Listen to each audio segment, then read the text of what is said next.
College of Engineering, Dr. 𝗧𝗦𝗔𝗧 Garu, as well as Dr. 𝗬𝗶𝗫𝗀𝗃 Garu, Dr. Vijay, and Dr. 𝗬𝗶𝗫𝗀𝗃, and many others, who have warmly welcomed me over here. I live in the Silicon Valley, and I have headquarters of our company, 𝗬𝗦𝗔𝗧, out in the Silicon Valley, but we also have a division out here in Hyderabad, right here in Tarnaka. And I happen to be here on a business visit, and coincidentally, all of this worked out, and it's wonderful to be here, with all of you. I'd also like to say that I'm really delighted to be here, with some of my ex classmates, seniors. I just now, met with, Dr. 𝗵𝗃 and a few others. So I think really delighted to be, part of this forum with them. So with that, let me just get started.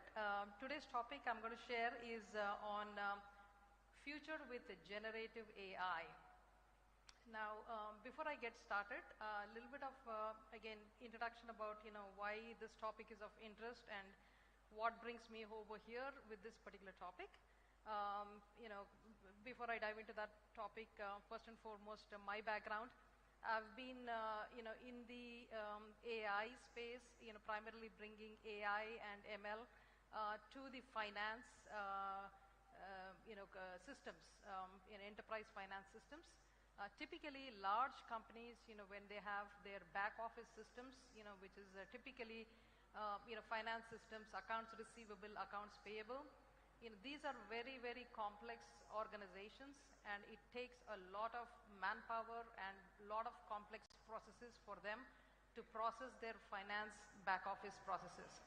So I have been in the business of automating these, complex processes, as well as, providing, very, very transformative solutions to bring, very serious business advantage for companies. So over the last 20 years, I've been at this, finance automation systems, and especially, since about 2015, we've focused, pretty much, putting AI in the forefront.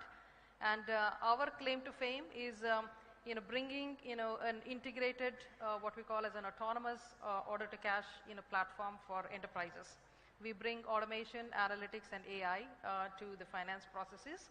And very specifically, what we are known for is, AI, call it agent, call it, digital assistant.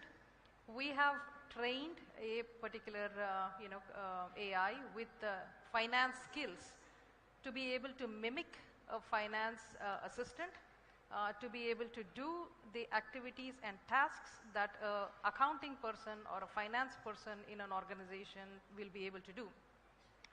So this AI, is able to read finance documents just like a human being. It's able to read invoices, it is able to read the remittances, bank statements, able to read several different types of documents on the finance side, and is able to conduct tasks like any accounting person would do.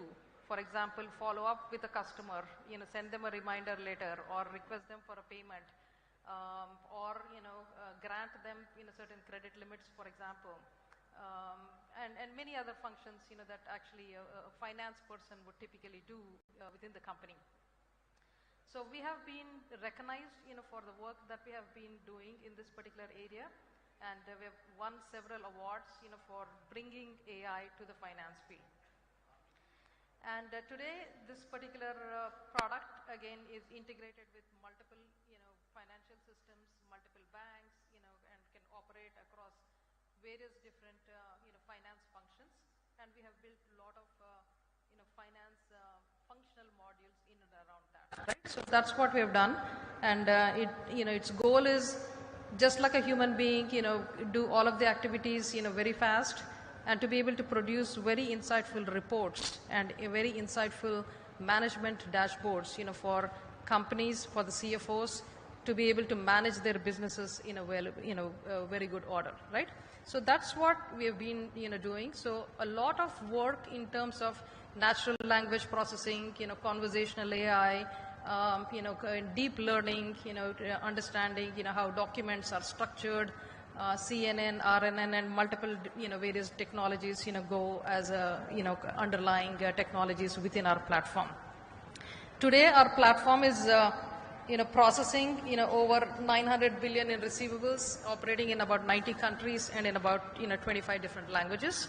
So all in all, I think it's going in the right direction, and we are very excited, to be part of this ecosystem. And, today our company is working with several large multinational companies as well as partners, like a Wipro to the Cognizant and Deloitte and many others, who use our software to operate, the finance functions. So that's what, just as a background in terms of the work I do and, the kind of activities that we are focused on. And that brings us to coming to the topic, today's topic about generative AI. It is a wonderful, time for all of us. This is a breakthrough times in terms of what AI is able to do. And we are at this very, very transformative point of, how our lives are going to change, with this new generation technologies. So I'll present a few use cases today. And before I dive into that, I want, a quick audience, raise your hands if you have heard about ChatGPT or used ChatGPT in the last couple of months. Fantastic. So almost all of them. Excellent. So today I'm just going to, give a quick few highlights about, a couple of these use cases, and also just discuss about, how this is going to be applied to different areas, and how in general, this is going to impact, all of us, right? So first and foremost, I was traveling. I just landed, yesterday morning from the US, so I did not have enough time to even put together a presentation. So I quickly asked the generative AI to produce a few things for me, and I also picked up some research that's already done by other people using generative AI and put some examples. So I simply put some of those things out here to, carry out the story today, right? So first and foremost, some of these pictures are actually generated by AI, right? So today we are going to talk about a little bit about ChatGPT, a little bit about, DALL-E, Codex, Midjourney, and, and the likes, right? So first and foremost, this is a picture actually produced by, by generative AI. And, there was a question asked in terms of just give a, give an illustration, of a woman sitting behind a desktop computer, on the long table, isometric view, 3D rendering, realistic AR, and, giving a text prompt and, again, doing generative AI, right? What is generative AI? So it produced this nice picture of, the woman sitting, right in front of the table, and there is this, desktops in front of her, and, and a nice explanation about, what is generative AI. Generative AI is, again, a type of artificial intelligence, that uses, a lot of machine learning and, neural networks and, several other things, to understand images, understand text, understand videos, understand audios, and to be able to generate a human-like or maybe beyond human-like, content, right? So that's what is, I think, the description that is given out there. But in general, again, if you look at, the three major aspects, the first and foremost is, feeding, the AI with a whole database of information, with data, sounds, text, and everything, and some sort of a prompt, giving a prompt. People are calling these days prompt engineering. So I think, so to be able to give a text-like description, just a simple command, like in a human-like language, and the computer, again, producing, whether it's a content or whether it's images, in a very, human-like formats. So let's go through a little bit of, what the background is. as many of you have already explored, again, OpenAI is the organization or the company or the lab that is actually, pioneering a lot of research on artificial intelligence, especially in the generative AI side of the business. This company is located in San Francisco. It was originally formed by, a few of the industry, stalwarts, from Microsoft, from Tesla, from Amazon, and a few others, and the co-founder, Sam Altman. And most recently, Microsoft has been, backing this company quite a bit and investing into this company quite a bit to make these generative AI services available on the Azure, platform, right? So, and making it available for general public. So this is, over the last, couple of months, I'm sure you're noticing every news item and, every talk and every person, talking about ChatGPT, and this is the company behind that. So a little bit about ChatGPT, right? ChatGPT obviously is a GPT is a generative pre-trained transformer, meaning it has been trained to understand large language models, understand language, understand text, and to be able to generate the text in a meaningful manner, right? So it's an open source out there, like many of you may have already tried.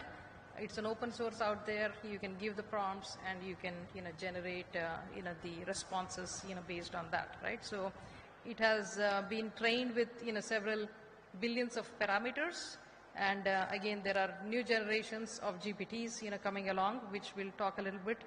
But ChatGPT is again primarily focused around text generation.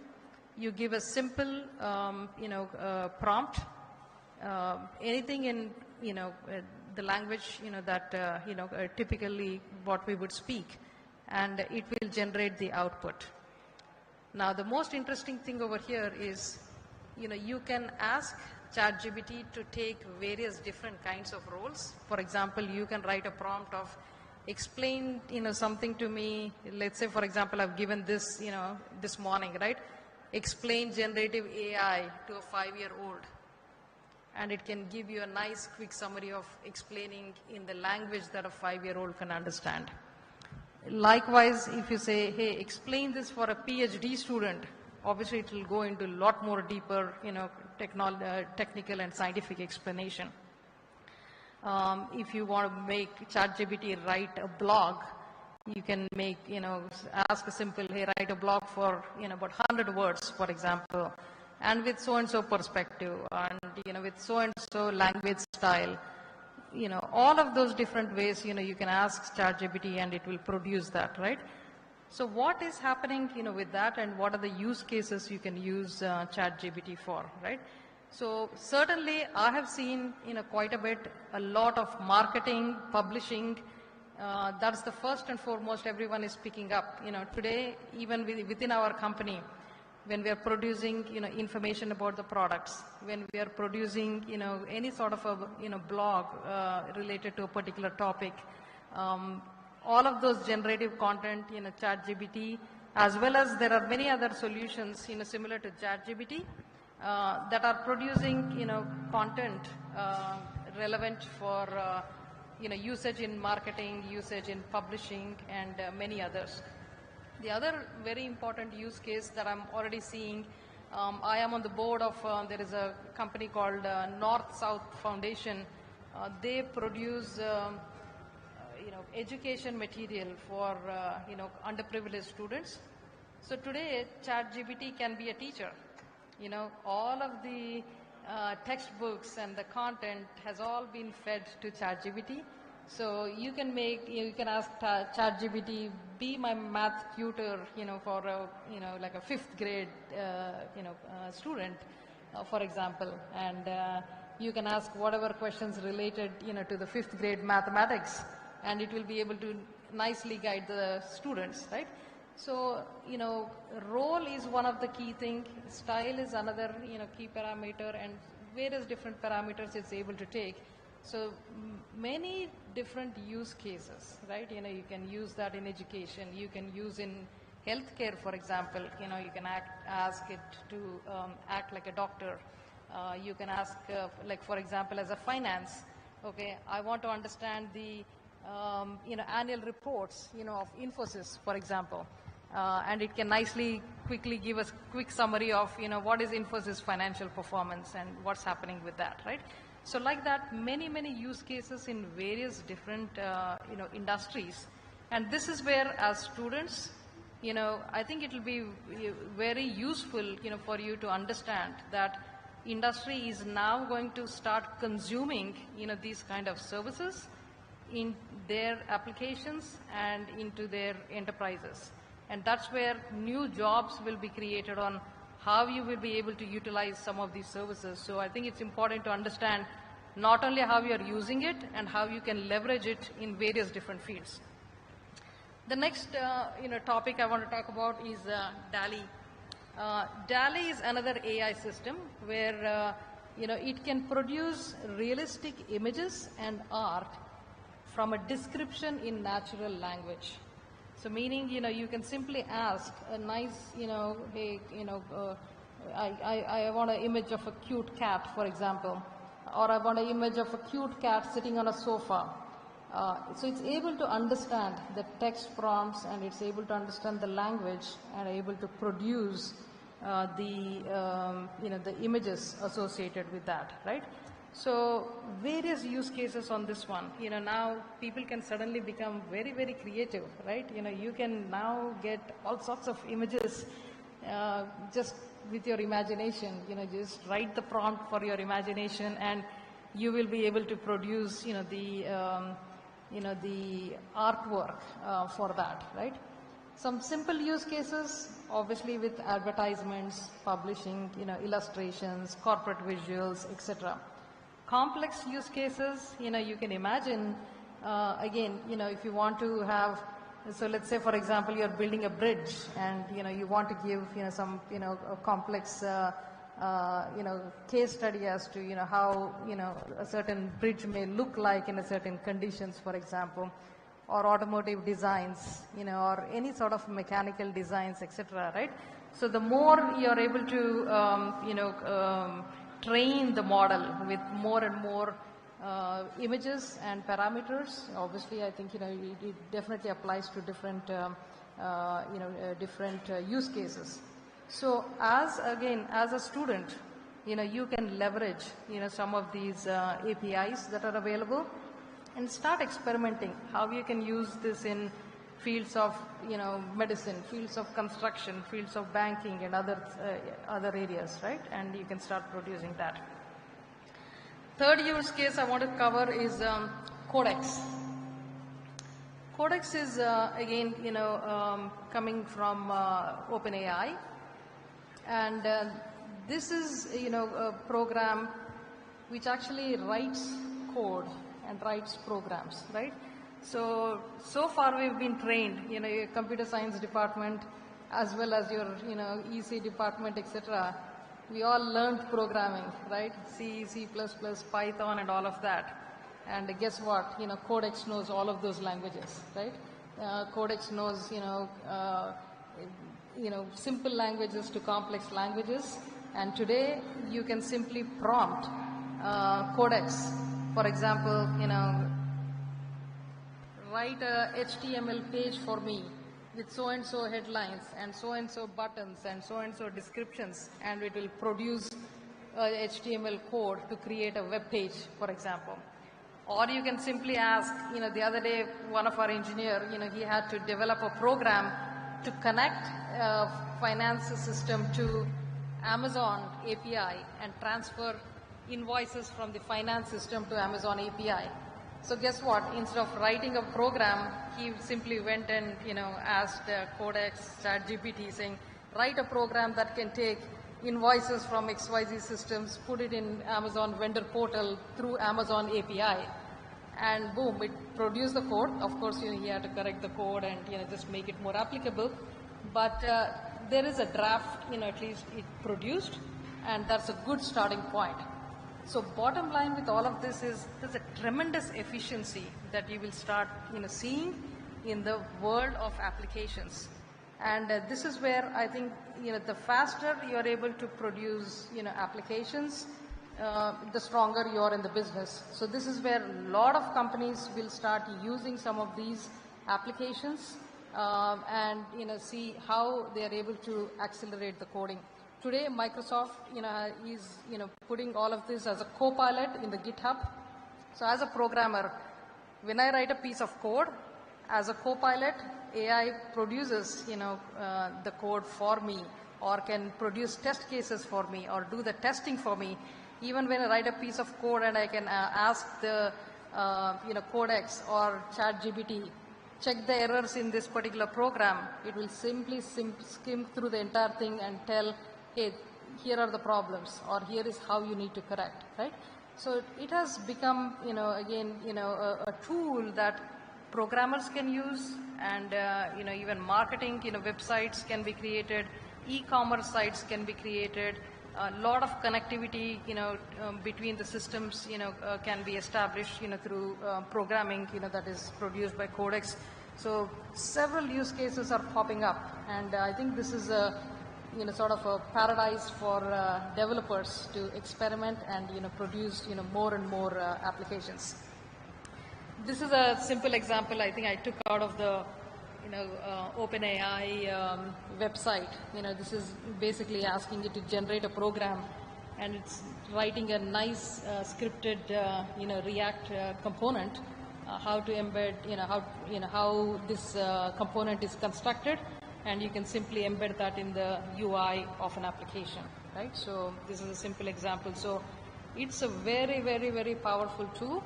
And one of the key things is, I think, you have seen over the last 2 to 3 months, again, there was, announcement of, GPT 3.5 and now with GPT 4. So it's improving, from a accuracy as well as improving, from a capabilities point of view. GPT-4, today is one of the most powerful GPT out there. It's trained with about 100 trillion parameters. That's almost like equivalent to a human brain.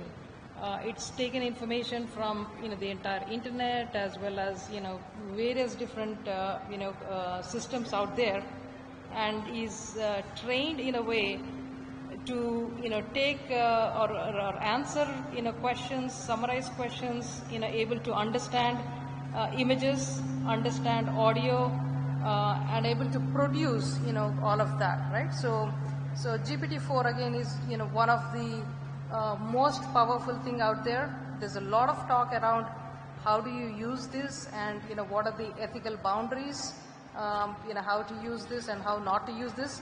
I will not get into the, ethical and the practical cases for right now. From a student's point of view, right, what does this mean for you, right? And, how can you prepare yourself, for the industry out there? Today, if you go to OpenAI page, there is an OpenAI APIs that are available. You can simply start experimenting with that. You can take some of those APIs.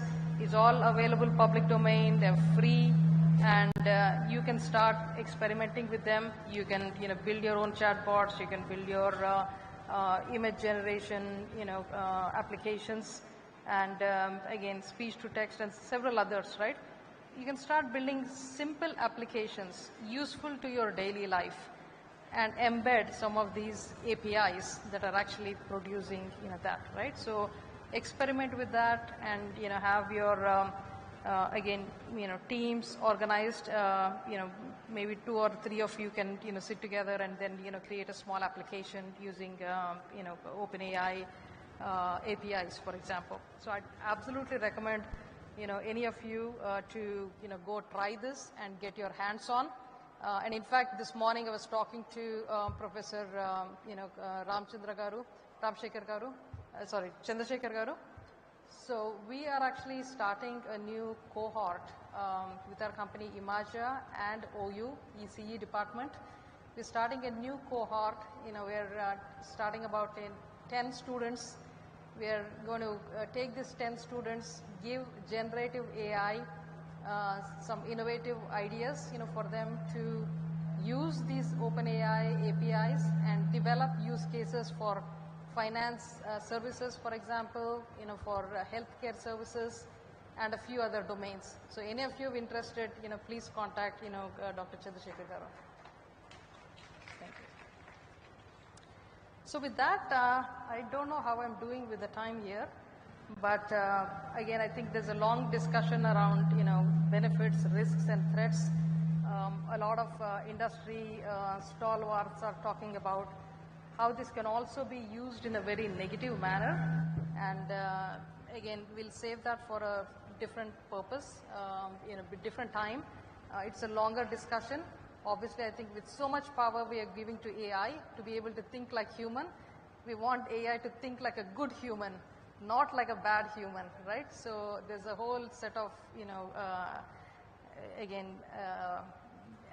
experiments and discussions going on around that, which we'll save that at a later point of time.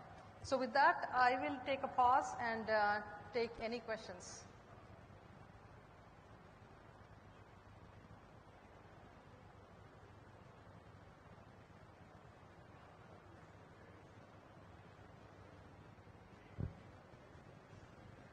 Can somebody give a mic? Yeah.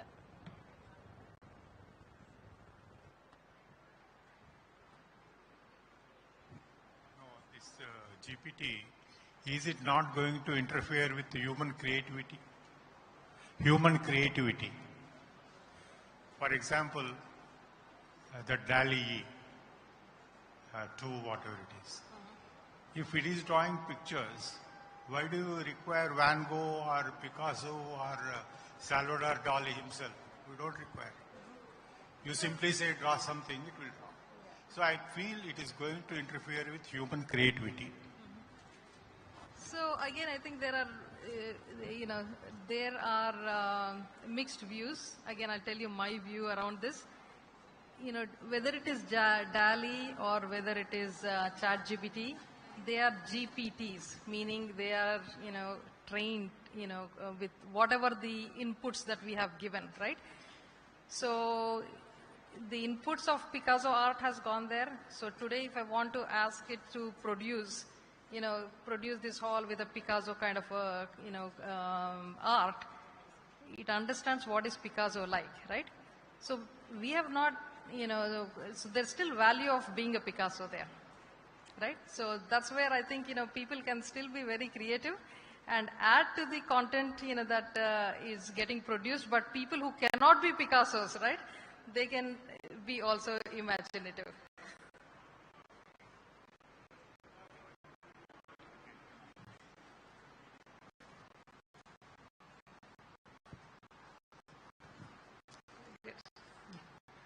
I have a question.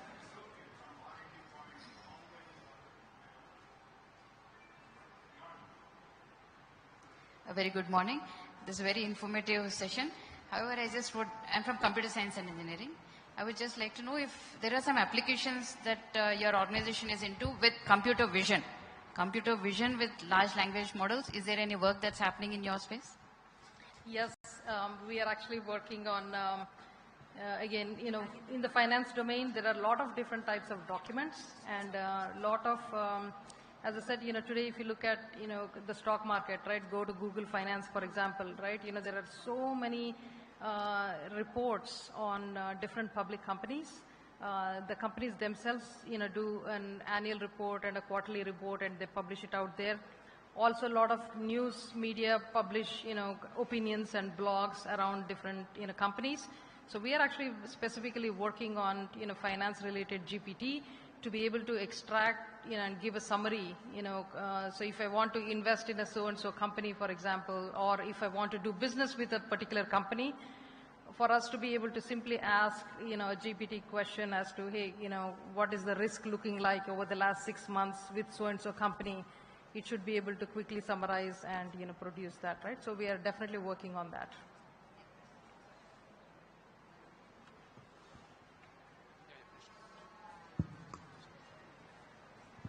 Good morning, madam. I am from Defense.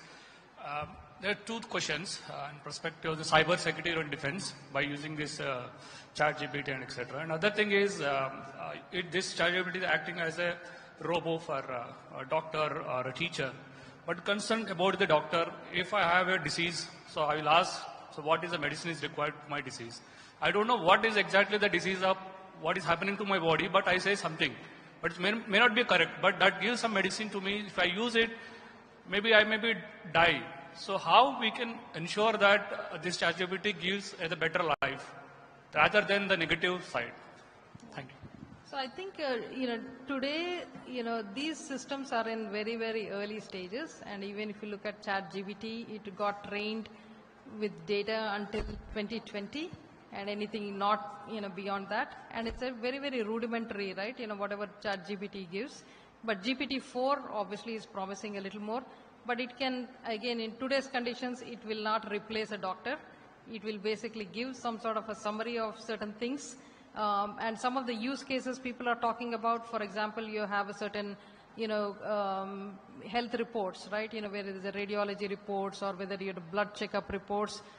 Today those reports are very hard for, a normal human being to understand before they go to the doctor. But if I'm able to give that report and say, can you give me a quick summary of, what exactly is wrong with my blood report? It may give you a quick summary of, oh, so-and-so is up and so-and-so is down, and you could potentially, have a problem in this area. You need to consult a doctor for that, right? So at least that's sort of a summarization. Today if it's a lay person, right? Even, a lot of people who are in non-technical field, right? They will be able to simply get, people like, our mothers, fathers, grandparents, etc. They will be able to at least get a quick summary, right? But again, this is all in very, very early stages. The technology is in early stages. It's, there's a lot more, that needs to be refined. So it needs to be taken with a very cautious approach.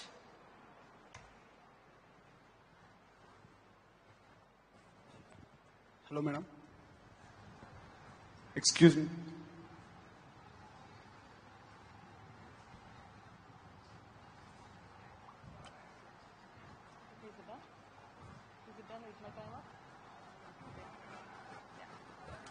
Yeah, good morning, madam. This is 𝗧𝗦𝗔𝗧 from Artificial Intelligence and Machine Learning Department, first year.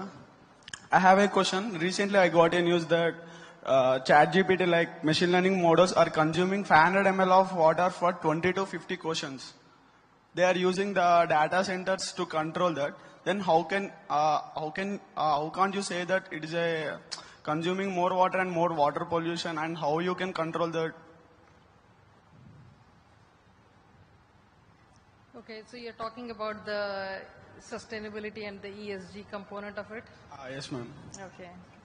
So obviously I think with any technology, right, I think, we have seen over the last decade or 2 decades, whenever there is a industrialization and there is a new technology, there's always a byproduct of, carbon, right? So it will, definitely, take some time for all of this to settle down. The first thing is, people have worked on creating the technology, and the next thing, they will work on, obviously creating, a lot more, zero carbon footprint type of a thing. So it's an, evolving technology. But it's too late now, madam. Yeah, it just got announced, right? So it's still in early stages from my point of view. Thank you, madam. That's all. So thank you so much, everyone, and it was a pleasure talking to all of you here.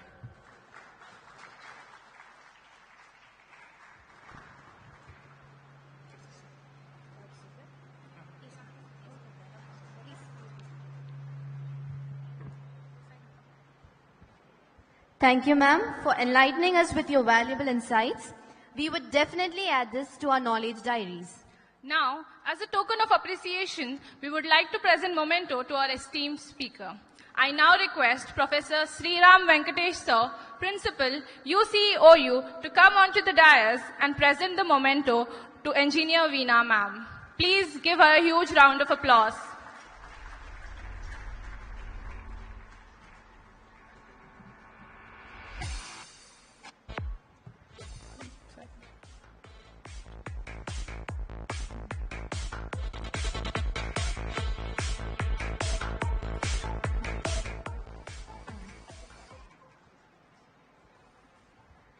Thank you, ma'am, for showing such a great support to us and as an alumni and taking out your valuable time and addressing us.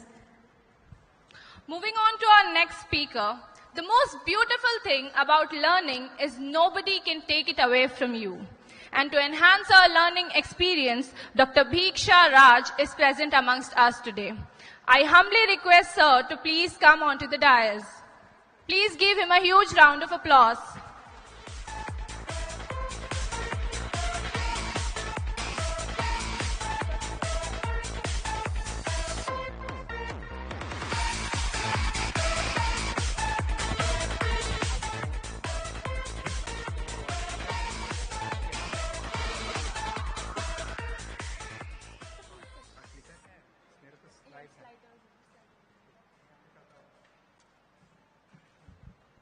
Dr. 𝗧𝗪𝗧 𝗧 is a professor of computer science at Carnegie Mellon University. Sir has pursued his PhD in electrical engineering and computer science from Carnegie University, US. He worked at COMPAC, which is Cambridge Research Lab. He also led speech research at Mitsubishi Electrical Research Labs in Cambridge, and was also an instructor for Harvard University's ALM program. Sir has been a full-time faculty at Carnegie Mellon University, US.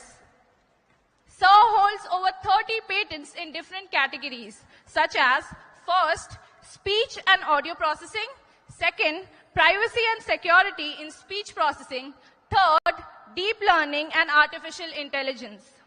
His current research spans topics of high contemporary importance in addition to his work on speech, such as exploiting data, structural redundancy for deep learning, and artificial intelligence systems. May I now request Dr. 𝗧𝗪𝗧 𝗧 to please address the gathering.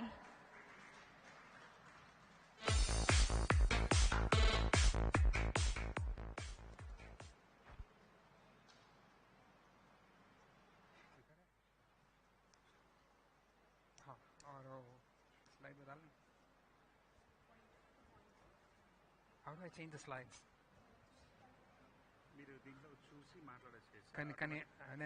నేను advance చేయాలి కదా. I want to change the advanced slide. Slide changes. Next, sir. You can say next, so people will. That's not how I do it. Now I have 79 slides. You know. So I need okay. You need my laptop?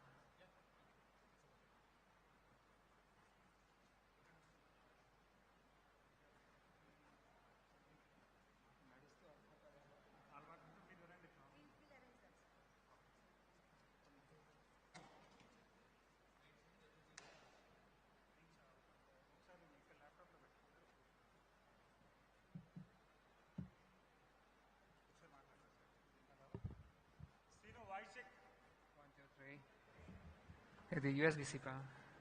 So this is సరే లోపల ఉంటుందా బయట sir. Okay ఇక్కడ front type నుంచి cable కనిపిస్తుంది sir.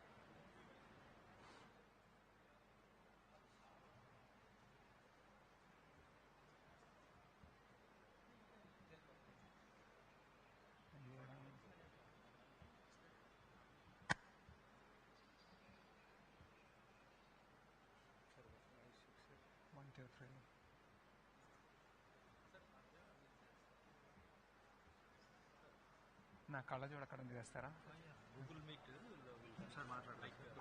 1, 2, 3. Okay. But I just want to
లేకపోతే slide change లేకపోతే ఇక్కడ దీని మీద పని చేసుకుంటాను కానీ We'll keep our laptop. PPT is there. But do you have a slide changer? Slide changer ఉందా?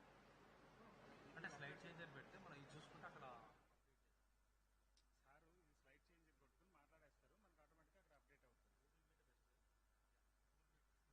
లేకపోతే ఇప్పుడు నా డాటా అయిపోతుంది కానీ మీ ల్యాప్టాప్ ఉంటే అది మంచిది. మీ ల్యాప్టాప్ తీసుకోండి.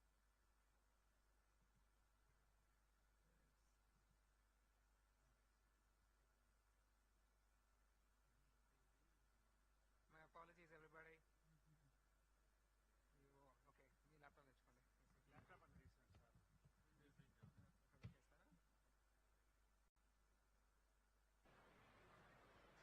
అని తీసుకోండి సార్. 1 2 3 అవును పాయింట్ చేస్తాను కదా వినబడుతుంది.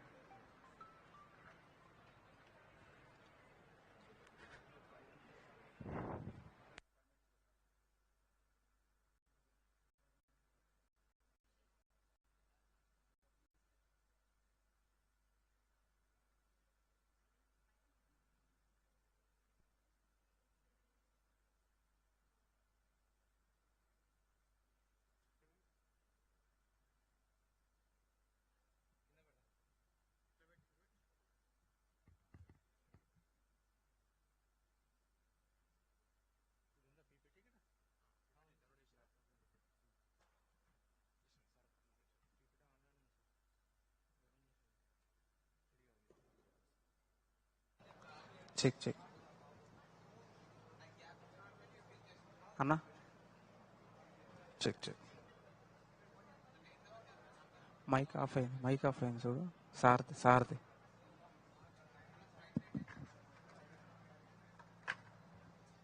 వర్మన్నా మైక్ ఆఫ్ అయింది చూడు సార్ది బ్యాటరీ రండి చూడు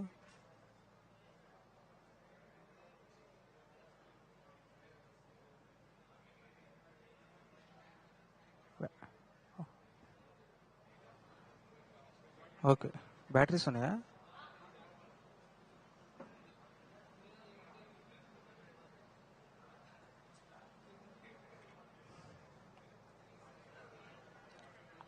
ఓకే ఓకే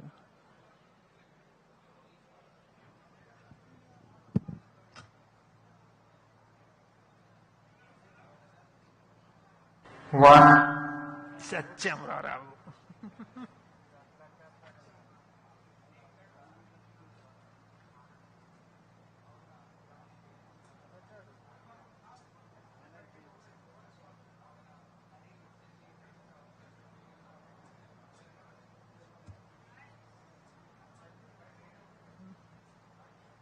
बड़ा खतरनाक है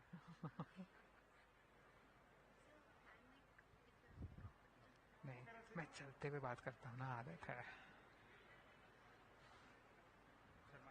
1 परफेक्ट क्लिकर ఉందా లేదా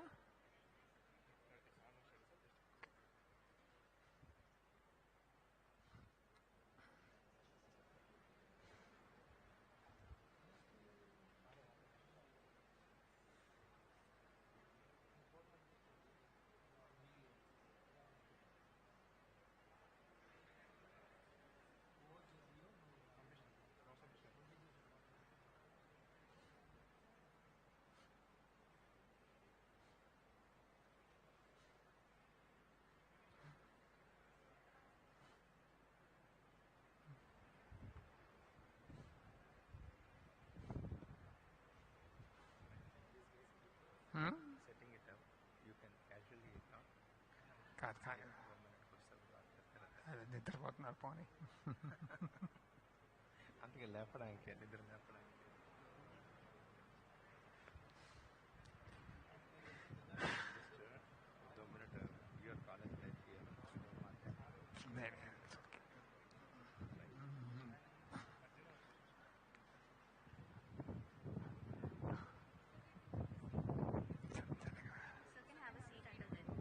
नहीं यहाँ पे ठंडी हवा आ रही है ना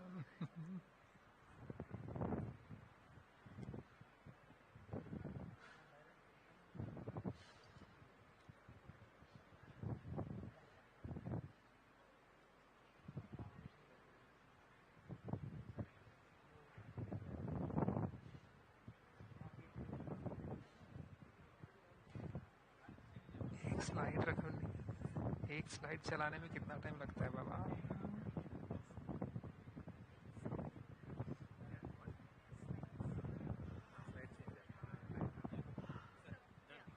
Done? Perfect. Oh my God. Okay. All right. So,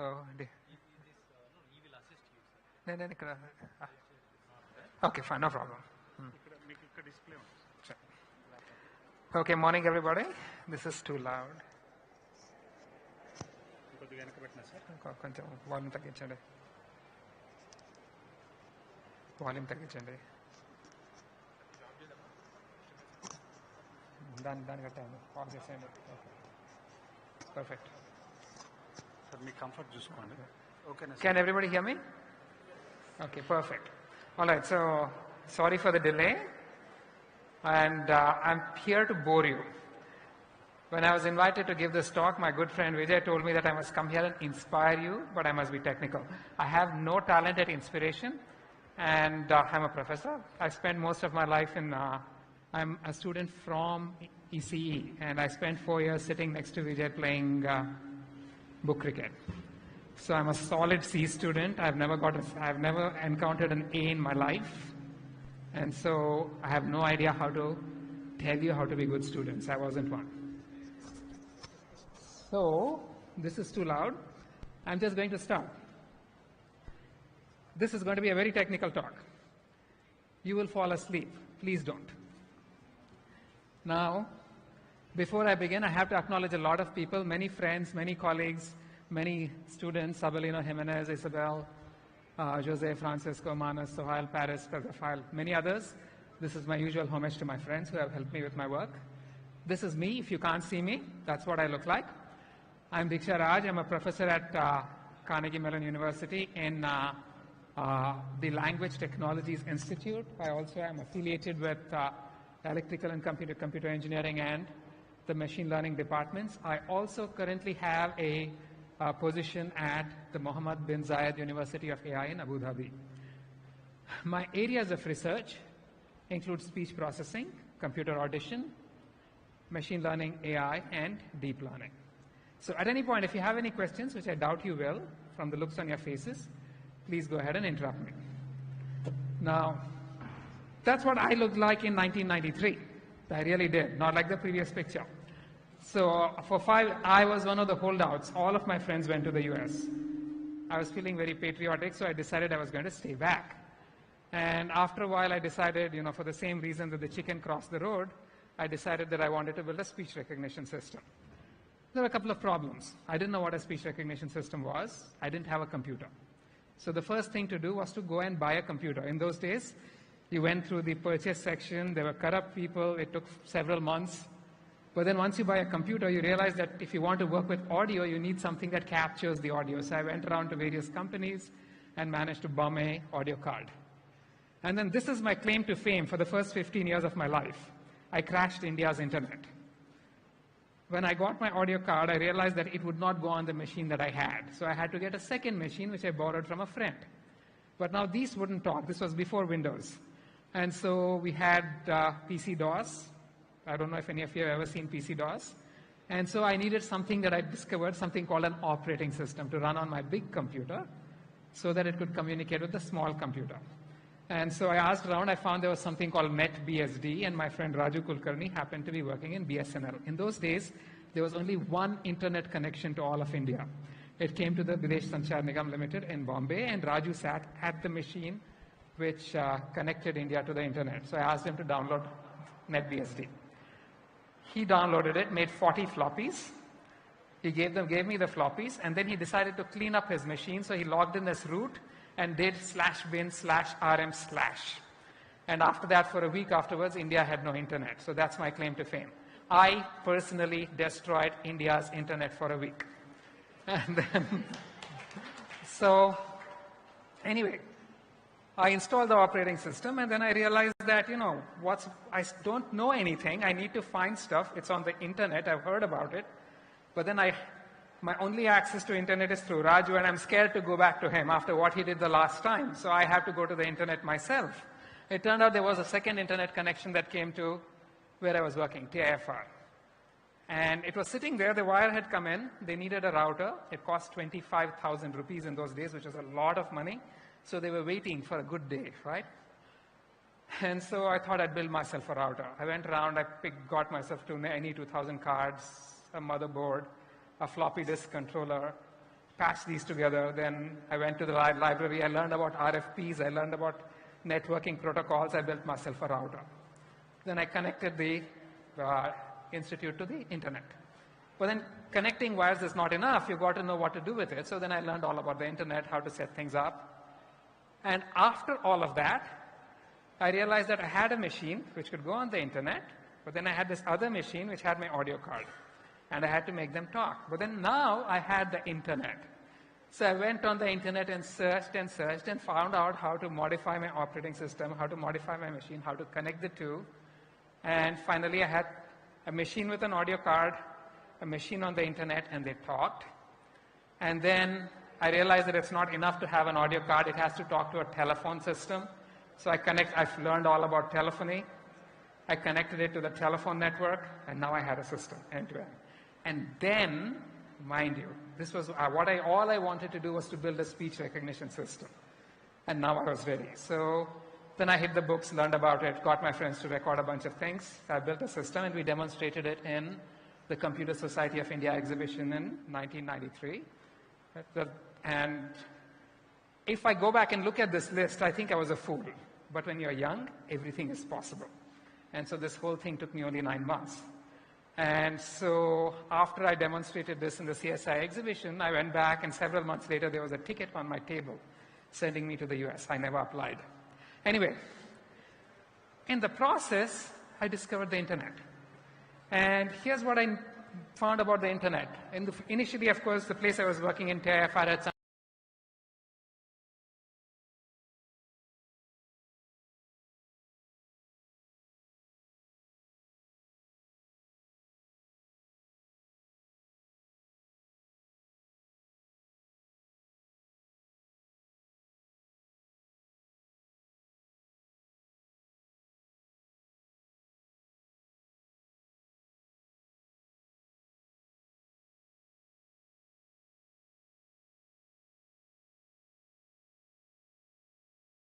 That's me in China.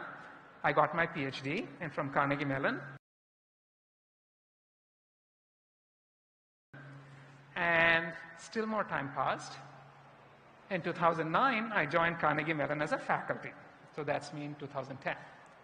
And of course, one of the first things that happens when you become a professor is you feel very good about yourself. You're a narcissist.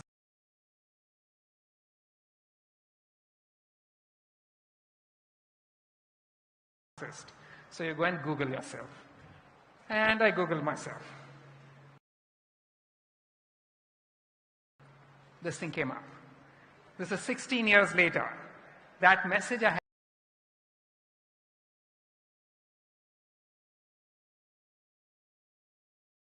had posted in 1993 was waiting for me to find it.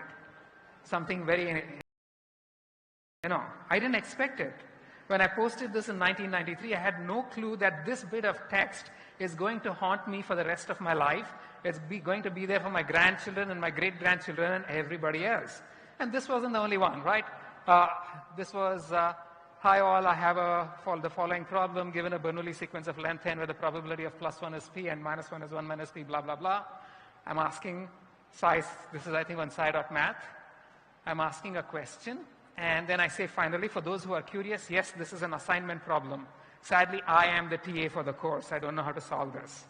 I went and looked at the solution book, and the solution book has the wrong solution. So here is me confessing to cheating as a TA, right? But then this wasn't all that I dared. The Usenet was a big place. You found all sorts of things on the Usenet. And so some things I can't tell you, right? I was actually pretty geeky. The kind of things I searched for were very, very tame. But I have other friends who were there on the Usenet, and I'm sure they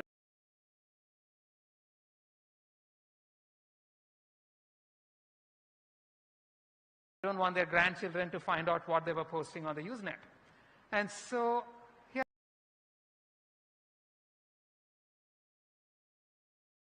we are, right? Innocent things that we did in 1993 and 1992.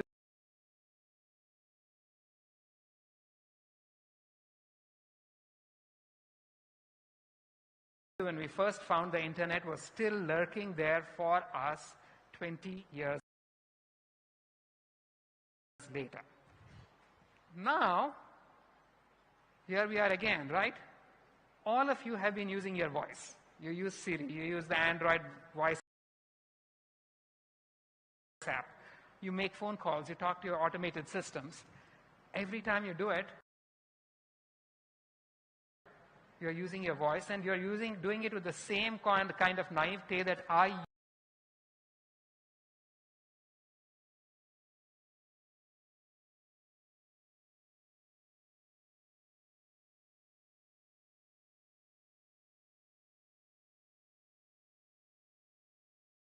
used when I used the internet back in 1993. So I could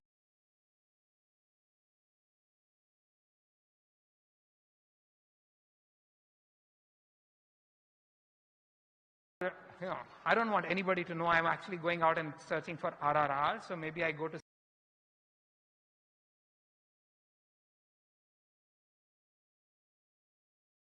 Siri. I don't want anybody to know, so I whisper into it, where is RRR playing? But you know what? The people around me may not hear me. Siri knows. And so Siri is storing this on the cloud. Siri knows that I asked for where RR was playing, and if I go back in 2050, that thing is still there. It's going to be there forever. And so every little voice-based interaction that you guys are doing right now, every last one of them is going to be there on the web, on the internet for the rest of your life, for your grandchildren's lives and their children's lives, and then and further down, right? And so here's the bad news. Every time you used your voice for any online service, it's out there forever. It cannot be deleted. It cannot be redacted. You're a permanent public personality, whether you want it or not. So what do we do? Well, here's the good news. All hope is lost. If your voice is out there, it cannot be retrieved. Even if you have been very, very careful and you've tried to be anonymous, you've posted your YouTube videos, you've posted your things on TikTok, you never identified yourself, you think you're safe. Nope. So here's this very nice paper by my friend Gerald Friedland in Berkeley back in Icete 2011. These guys just went out on YouTube, they went out on Flickr, they went out on Reddit, they got a bunch of profiles, they cross-linked them, and they could basically identify pretty much everybody they found, including everyone who thought they were being anonymous. You are not anonymous. Once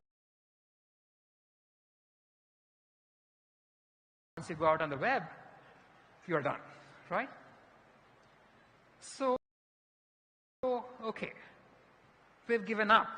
I'm telling you we have to give up. If you put your voice out there, it's not coming back. You're now a public personality.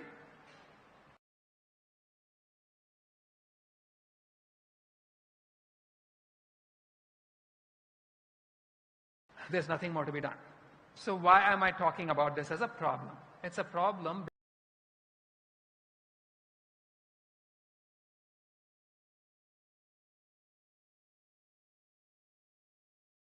because voice is a biometric. And many services, including your phone,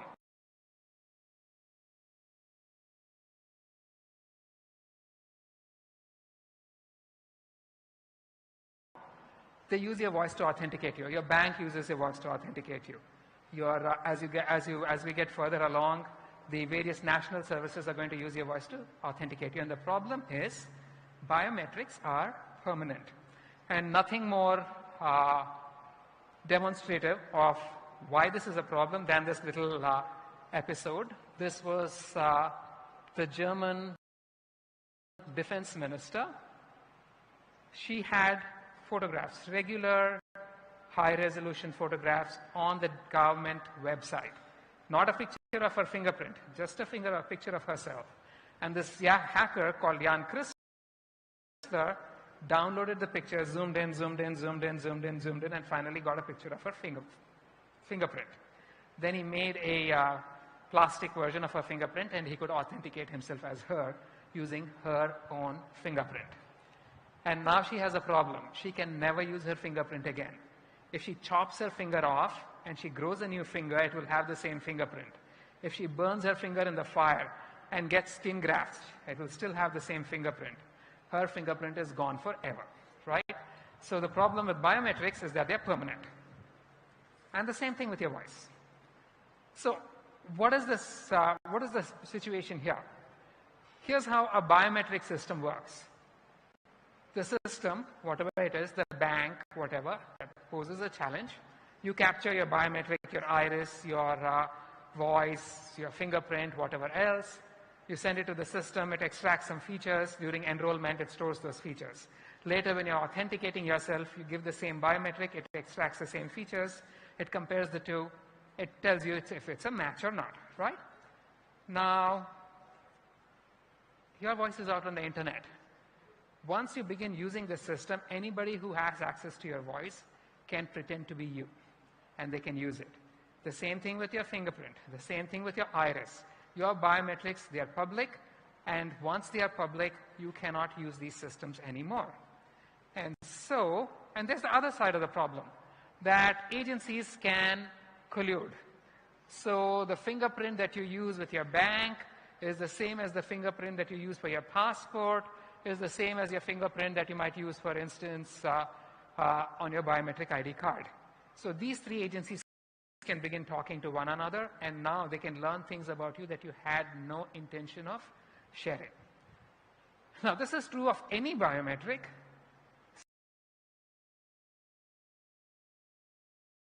Speech is a particularly bad biometric. It carries a lot more information than just who you are. Speech carries information about your gender. Your speech carries information about your nationality, about your current and long-term emotional status. It carries information about your health, about your education, about your demographic status, so many other things.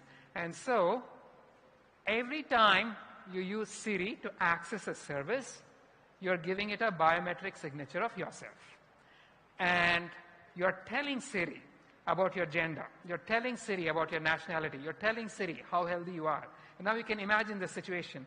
You use Siri or you use a bank service where you call up the bank and then you're asking for a loan. The system that just puts your voice through some voice tech and determines that you're not healthy, that maybe you've got some emphysema, maybe you've got some disease that you're dying of, and they decide to double your interest rate.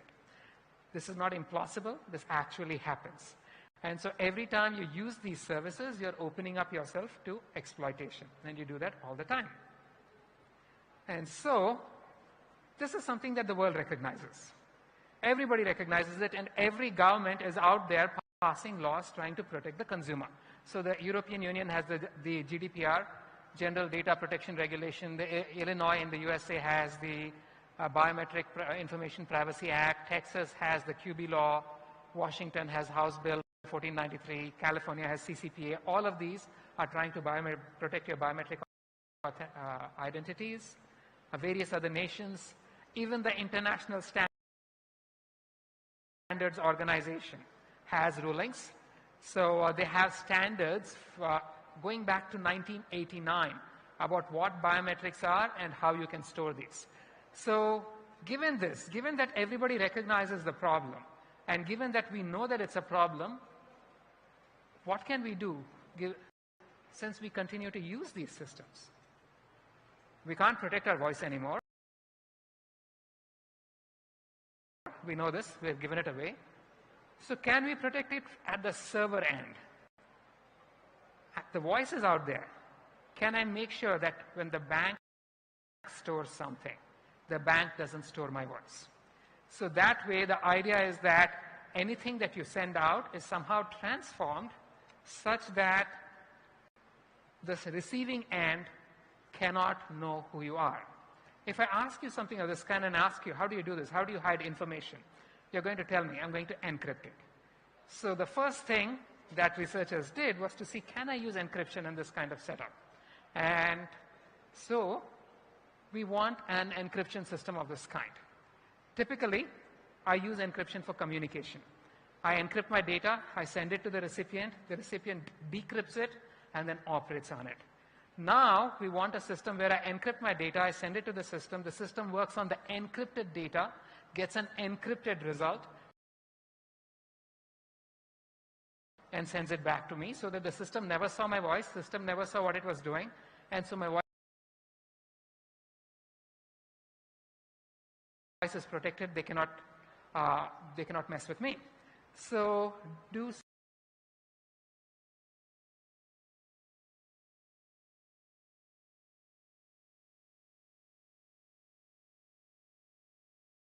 such encryption schemes exist. It turns out there is one such scheme called homomorphic encryption.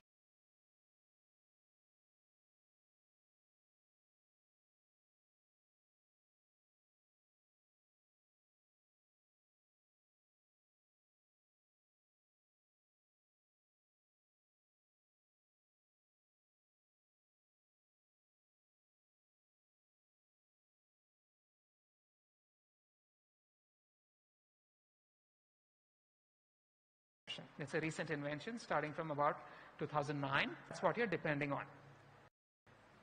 And those of you who are computer scientists or electrical engineers, electronics engineers know this. Any computation is basically just a series of binary operations. It doesn't matter how complicated your algorithm is. You take two numbers, you add them up or multiply them. You do that pairwise. Then you do that again with the results. And then you do that again with those results. And you do that with those results. The entire operation can be represented as a tree of computation. So this is what every single computation in life is going to look like. And what we will do is to encrypt all of those lowermost bits. And once you do that, you'd think then you can perform the entire computation in the encrypted domain. The problem is this, that every time you go up one level up the tree, the size of every box doubles in the number of bits, except the outermost yellow box, because that's the size of your encryption key. And so, after just 2 or 3 stages, the inner boxes will become so wide, they'll become broader than the outer boxes, and decryption will fail. So this means that the scheme is lovely, but it has 2 problems. First, in order to multiply 1 bit, I have to hide it in 1,000 bits. So the amount of computation goes up by a factor of 1 million. Secondly, I can only perform at most 3 operations, then the whole thing fails. And so what people have done is they've sort of tried to approximate complicated computations. For example, if you have a function of the kind shown by the blue line, you will try to approximate it by a quadratic polynomial, because that's only 2 operations. And now you can work on it. But that's a horrible approximation, right? And so because this is a horrible approximation, here's what you will get. Again, the numbers are there only for, because I want the slide to look pretty. But there's a bottom line to it, that these tests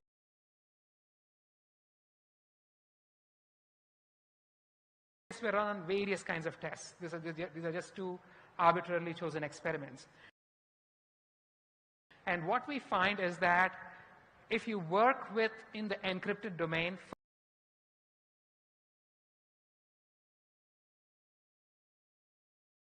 first the performance goes bad because of the approximations. That's something maybe I can tolerate.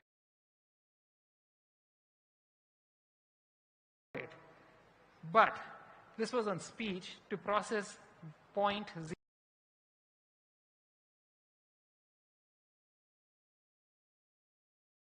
seconds of speech, it takes 30 minutes, because every computation takes 1 million times as much time as it would if I was not trying to encrypt anything, because each bit gets hidden in a 1,000-bit box. And so this is not going to work, right? We don't have that kind of compute. We can knock off homomorphic encryption from our list of potential things. So the second approach that people have looked at, that we have also looked at, is something called secure multi-party computation. I promised you tech, so this is a technical talk, right? So the problem with all of these standard approaches is that you're just depending on the server to do the computation. One machine, one entity is performing all the computation. Can we do better if we share this computation across multiple parties? Just distribute the computation across different parties. And so if you have a client-server setup, the client and server each would perform some part of the computation, and only one pre-specified entity, we're going to say this person will get the answer. So let's see how this would work. In the ideal world, the secure multi-party theory of secure multi-party computation says that there is some oracle, some god somewhere. All of us can give our numbers to this god. That god is going to compute the result and give it to whoever wants the result. And nobody is going to find out more than they should know. But this god doesn't exist. So we do it in the manner that's shown to the right, where everybody talks to everybody. And somehow, only one person gets the answer and nobody gets the result. So here's a very simple example of how this could work. Let's say all of us want to find the average income of this room. Now, no one wants to reveal their own salary. I don't want to reveal my salary, but we want to find the average income. How can you do it? So here's what I would do. To my salary, I'm going to add one completely large random number. So the result doesn't show you what my salary is because it has a random number in it. Then I'm going to give it to my friend Harish there. He doesn't know my income. He's going to add his own income to it, but because of the original random number, both of our incomes are hidden. Then he passes it to Veena. It just goes around the room. Every person adds their own income to the result, and eventually it comes back to me. And when it comes back to me, I'm going to have the sum of everybody's salaries plus the random number. Only I have the random number. I can subtract it. I have the answer. And so we've managed to generate the answer without sharing anybody's individual information. Now, this works, right? The problem is, so here's how I could do this in a biometric system. The user and the system are going to, it is going to be the same as if you had not been trying to hide information. The problem again is that every time you do this business of hiding information, and because everybody must now talk to everybody else, this becomes very slow. And so, again, the table is there just for the looks of it. But what we find is that even using the cheapest kind of hiding and the simplest kind of computation, we get a factor of 100,000 to a million slowdown in computation speed. Which means that, again, this is not going to be a feasible solution. Nobody wants to wait for 2 hours just to be able to log into your bank account. No one wants to be waiting for 3 days to get the first response to your first query. So we have to discard this, right? So then, the next approach that people have been looking at are transform-based solutions. What are transform-based solutions? Now, what does cryptography do? Cryptography takes your data and completely jumbles it up. So you would start off with the Mona Lisa, and then what comes out is going to look like the figure to the right. So the transform-based solutions have a slightly different take on it. Can I distort my data so that it's still not recognizable, but I can still perform comparisons on it? So that's the basic idea. And so this provably hides the data, but then here's what happens. This transformation becomes my key. So when I share my voice or my face or my fingerprint with the bank, I'm going to transform it using a function that only I know. And then I'm going to send it. Anytime I authenticate myself, I'm going to transform the data again using the same transform. And so everything is fine. The bank can perform comparisons, but the bank doesn't know my voice, it doesn't know my face, it doesn't know my fingerprint, and it can authenticate me. So things are hidden, right? So there were many proposals on this. There's this very nice, this is a transform that would stick between the biometric capture and the transmission to the server, both during enrollment and authentication. This work goes back several years. This is Nalini Ratha's work from IBM in 2006, where he showed how you can distort fingerprints Mario Savides in my own lab, in my own department, showed how you can transform images, face images, using random filters. There were other solutions which are based on what are called random projections, where you pick a random matrix and then just multiply all the data with this random matrix, and now it's hidden because this random matrix is not known to the system. But then, it turns out that there's a problem over there too. And the problem is this. The system eventually gets to see lots and lots of your data. Every time you use the system, you're going to give it one example. And so it's going to get all of these examples, x1, x2, x3, x4, x5. Even in the transform domain, the system is able to compare these two inputs, because otherwise how would it authenticate you? It cannot. And so it can actually get a matrix of distances between all pairs of data. And it turns out that if you have a matrix of such distances between all possible pairs of data, then from such a matrix you can learn an inverse mapping and recover the original data. So although all of this looks very plausible, it eventually turned out that it wasn't hiding anything at all. A system or a hacker who is sufficiently patient is going to uncover everything they want to, and then they can abuse you. And so there was a fourth solution proposed, which is the most recent, something called hashing-based solutions. And in hashing-based solutions, we want to be able to compare, again, authentication is based on comparison. During enrollment, you're sending one entity, one example. Later, during use, you're sending another example. These two are being compared. The real problem with the solutions we saw so far is that over time, you get so many examples that you get this entire matrix of distances. So getting this complete matrix of distances is risky. Can we change that somehow? And the answer was something of this kind. We're going to come up with a scheme, and this is interesting. I'm going to come up with an encryption scheme where if I encrypt two data vectors, if they are close, I can compare the two encrypted data vectors and tell you what the distance between them is.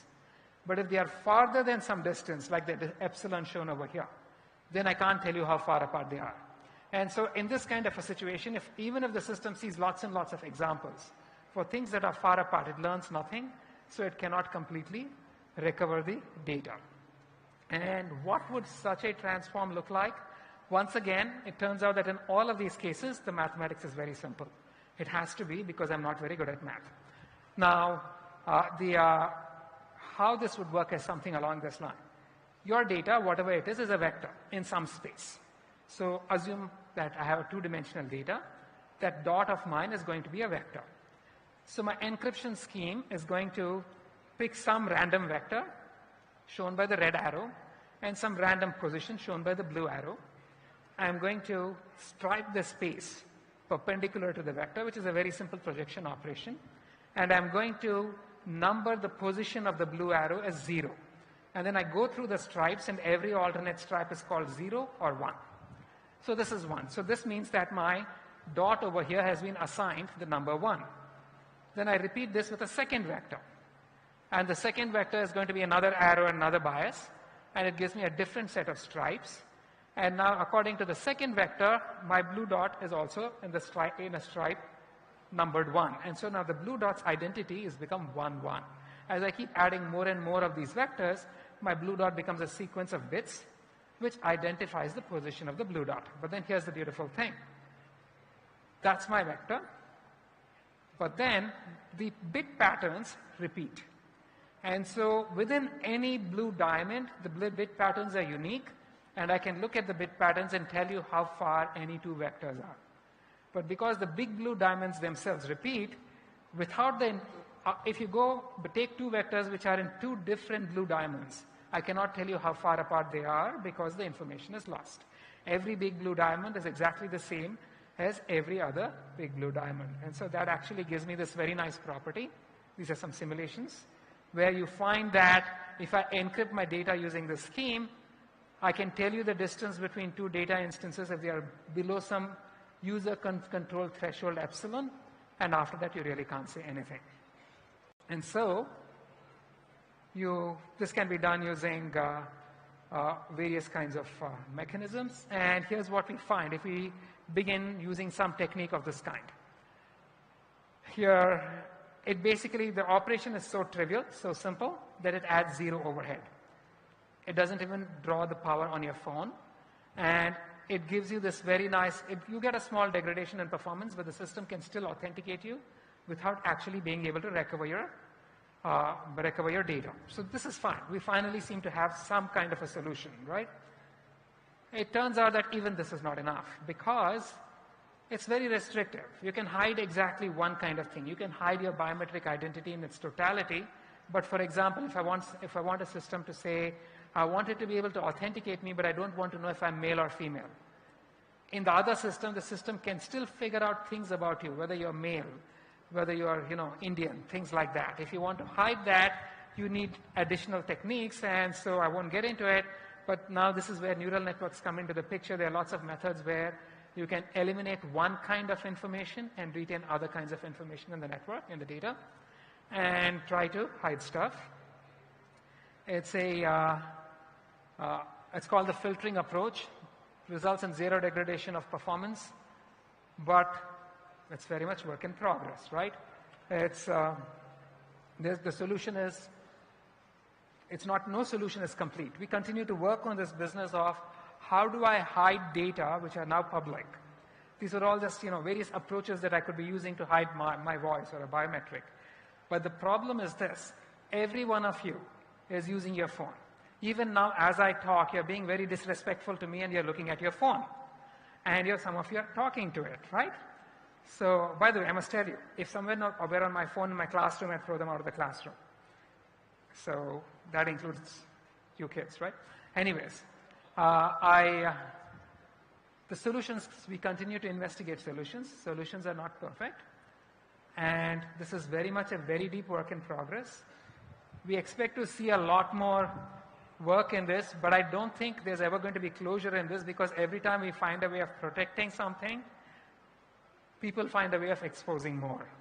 And so it's us always trying to chase people to find out how to protect them from themselves. Anyway, I never know how to stop a talk, so I'm going to stop abruptly. If you have any questions, I'll take them. Thank you.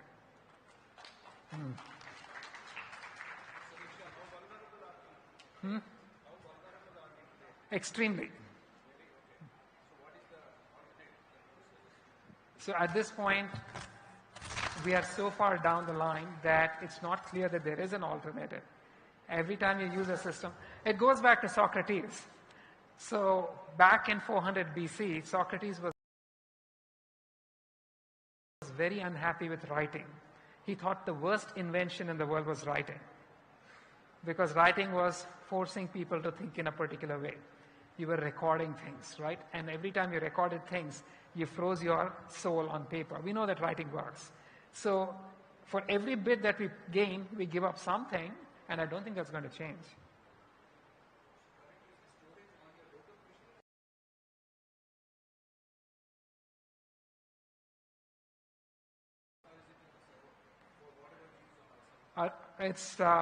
There's a lot that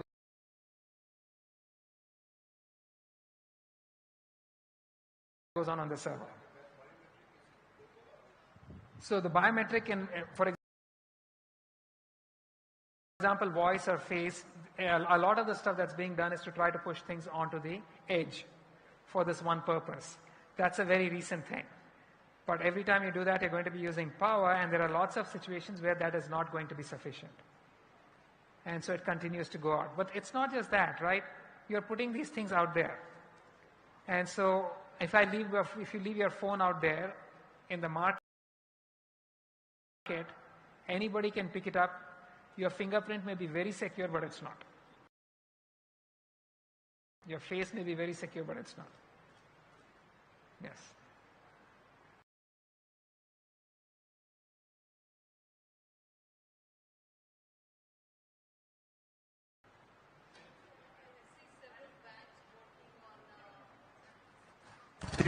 Hello. First of all, very good talk and very informative.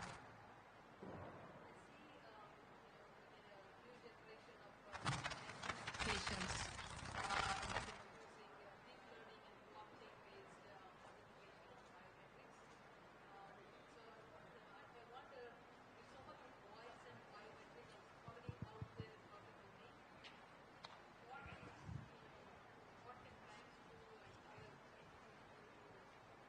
So the banks can only hide the information that they have. And blockchains are just distributed ledgers.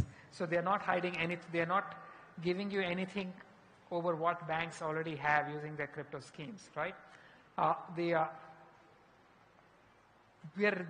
are the kind of data I'm speaking of, biometrics, but generally things that identify a person.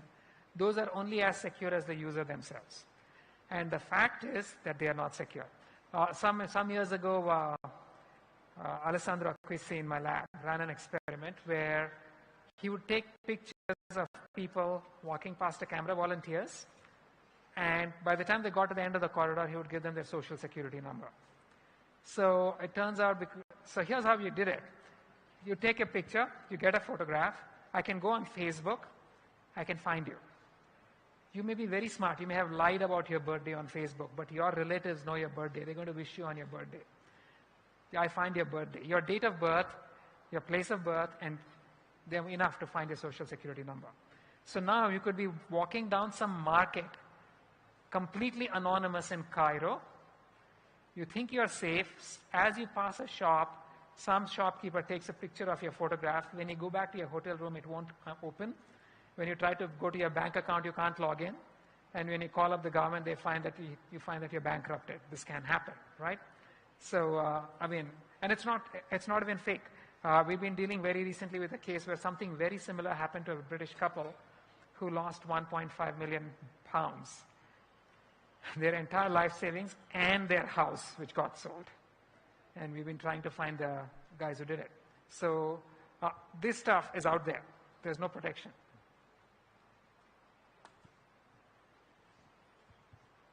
No questions. Thank you.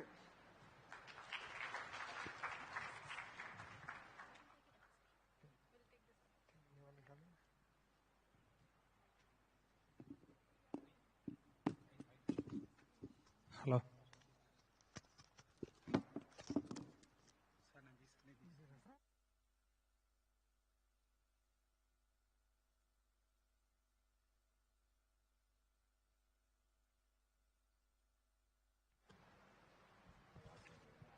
Thank you, sir, for such an amazing session. Moving on. Now, as a token of gratitude, we would like to present mementos to our today's speaker. I would now like to request Professor 𝗧𝗏𝗏 𝗏𝗃𝗃 sir to please present the memento.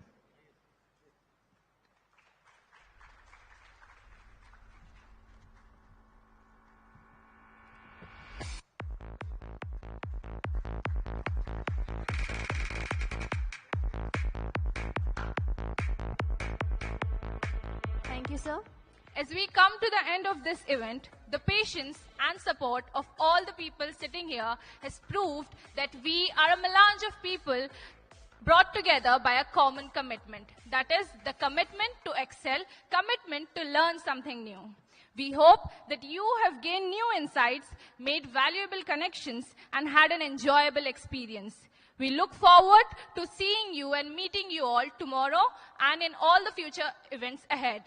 Thank you everyone for having us today and making this event a grand success. Signing off, Lubna Ahmed Jalal. Signing off, Sania Mehreen.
Hello.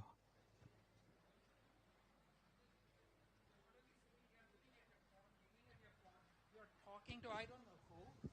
Do that. If you want to do that, you go outside, not inside. You get it?